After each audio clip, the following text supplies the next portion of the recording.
사탄은 거짓말쟁이입니다. 그리스도인들의 원수이기도 합니다.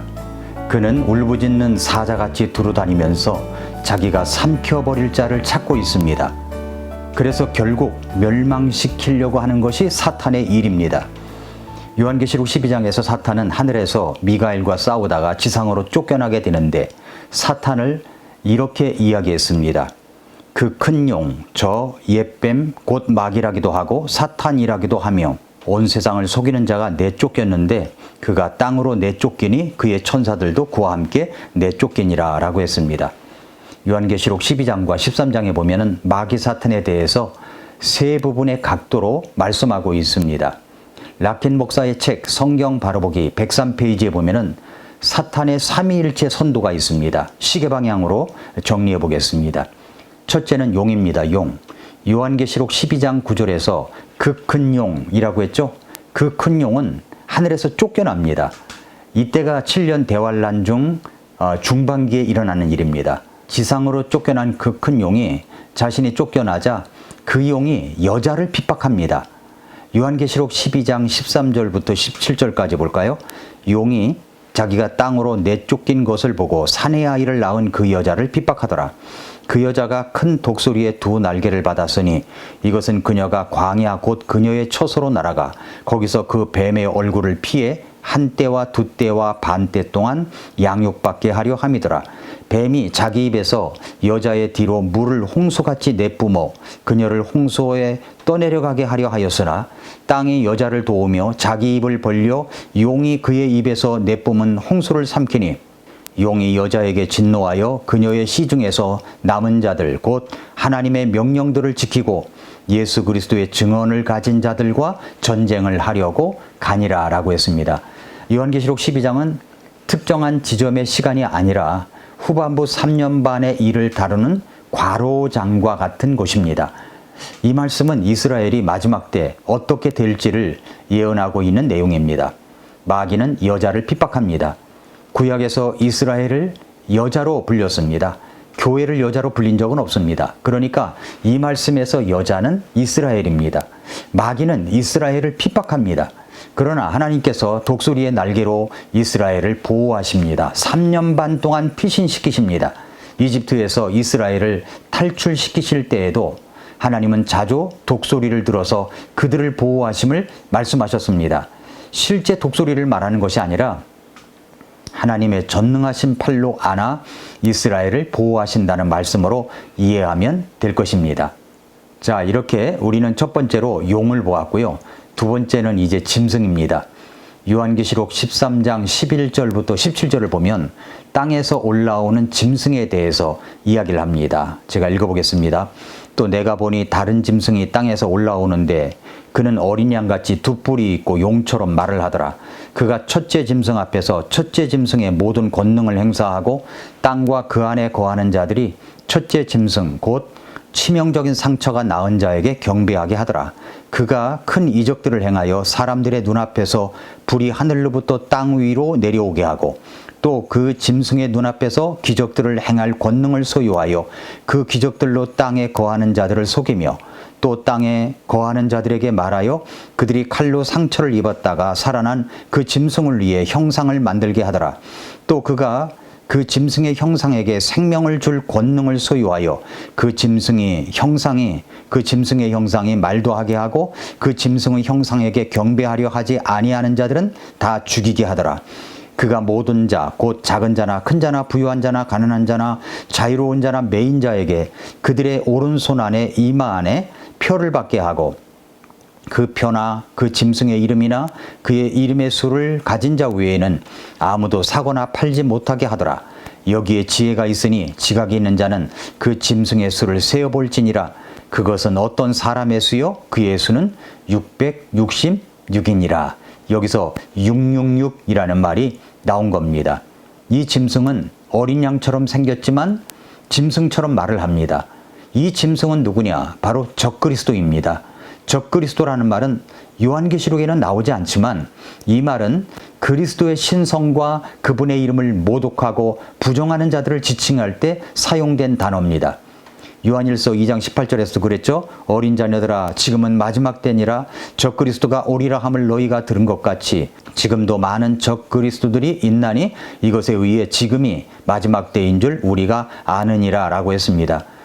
계시록의 적그리스도는 그리스도를 대적해 일어날 마귀 사탄의 화신을 가리키는 겁니다.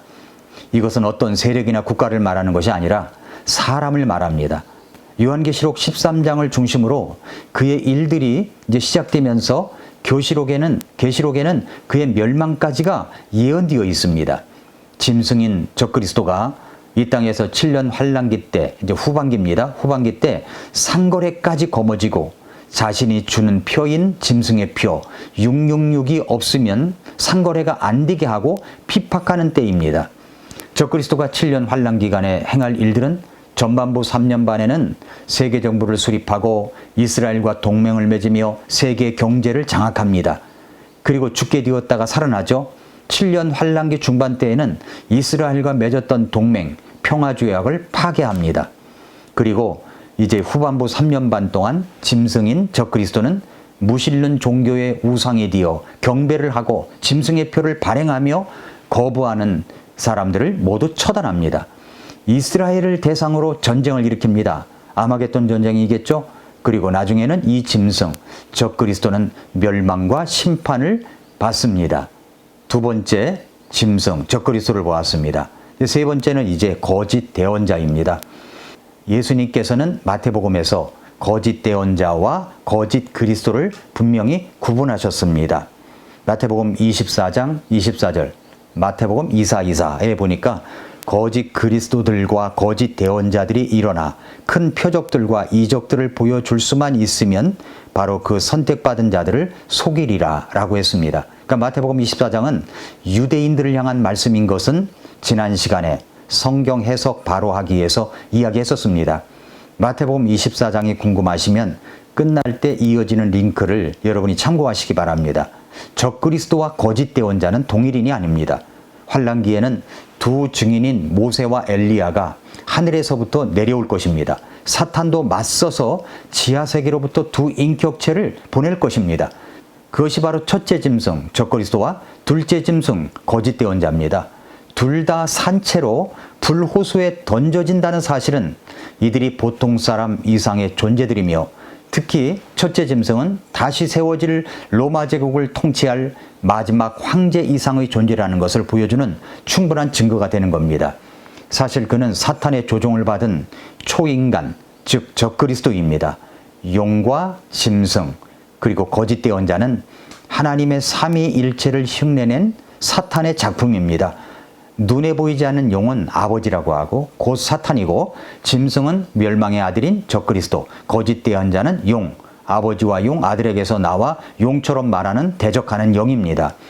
그 선두에서 보듯이 용은 대적하는 신이고 짐승은 대적하는 그리스도, 거짓 대언자는 대적하는 영으로서 이 셋은 사탄의 삼위일체로 활동을 하지만 이 모두 나중에 불호수에서 산채로 던져진다는 사실입니다. 요한계시록 20장 10절에 보면은 또 그들은 속인 마귀가 그 짐승과 거짓 대언자가 있는 불과 유황호수에 던져져서 그들이 영원무궁토록 밤낮으로 고통을 받으리라 라고 했습니다. 적그리스도는 왕으로서 왕국을 통치할 것입니다. 그는 사탄이 그리스도께 제안했다가 거절당한 이 세상 왕국을 받아들일 것입니다. 그는 또한 자기를 높이고 자신이 하나님이라고 주장할 것입니다. 그러나 거짓 대언자는 왕이 아닙니다. 그는 자기 자신을 높이지 않고 첫째 짐승인 적그리스도를 높입니다. 그와 첫째 짐승과의 관계는 마치 성령님과 그리스도와의 관계처럼 흉내를 낸 겁니다. 그는 땅과 그 안에 있는 사람들이 첫째 짐승을 숭배하게 할 것입니다. 또한 그는 생명을 주는 권능을 가지고 있고 이 점에서 성령님을 흉내낼 것입니다. 예수 그리스도의 사람들이 구속의 날까지 성령님 안에서 봉인된 것처럼 적그리스도를 따르는 사람들도 멸망의 날까지 거짓 대언자에 의해서 봉인될 것입니다. 요한계시록 13장 16절부터 17절에 보면은 그가 모든 자 곧 작은 자나 큰 자나 부유한 자나 가난한 자나 자유로운 자나 매인 자에게 그들의 오른손 안에 이마 안에 표를 받게 하고 그 표나 그 짐승의 이름이나 그의 이름의 수를 가진 자 외에는 아무도 사거나 팔지 못하게 하더라 라고 했습니다. 그러니까 거짓 대언자는 이적을 행할 것입니다. 예수님께서는 이적을 행하실 때 성령님의 능력으로 모든 일을 행하셨습니다. 거짓 대언자가 행하는 이적 가운데는 아마도 하늘에서 불을 내려오게 하는 것도 있을 것입니다.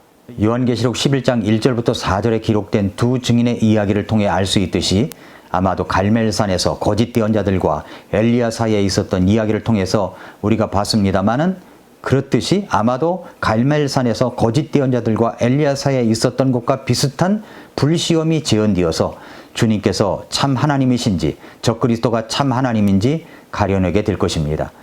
거짓 대언자는 짐승의 형상을 만들도록 사람들에게 명령할 것입니다.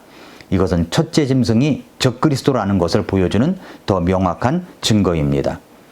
그러나 사랑하는 성도 여러분, 애청자 여러분, 사탄의 삼위일체는 7년 환란기 끝에 예수 그리스도의 지상 강림 때 사탄은 바닥 없는 구덩이 속으로 떨어져 1000년 동안 거기서 지낼 것입니다. 그리고 짐승, 곧 대적하는 그리스도와 거짓 대언자, 대적하는 영은 산채로 불호수에 던져질 것입니다. 요한계시록 19장 20절에서 짐승이 잡히고 또 그 앞에서 기적들을 행하던 거짓 대언자도 그와 함께 잡혔는데 그 거짓 대언자는 짐승의 표를 받은 자들과 그의 형상에게 경배하던 자들을 그 기적들로 속이던 자들아, 이 둘이 산채로 유황으로 불타는 불호수에 던져지고 라고 했습니다. 사탄과 그를 따르는 무리들은 결국 불호수에서 만나게 될 것입니다. 여러분은 구원을 받은 적이 분명히 있으십니까? 구원받은 자는 우리가 그때까지 죽지 않고 있다면 7년 환란기 전에 휴거를 받아 공중에서 우리 사랑하는 주님을 만나게 될 것입니다. 구원받은 것을 늘 감사하고 은혜로 섬기며 사랑하며 주님의 몸된 교회를 세워가는 성도님들이 되시기를 바랍니다. 지금은 정말로 말세 지말입니다. 오늘도 미라클 모닝입니다.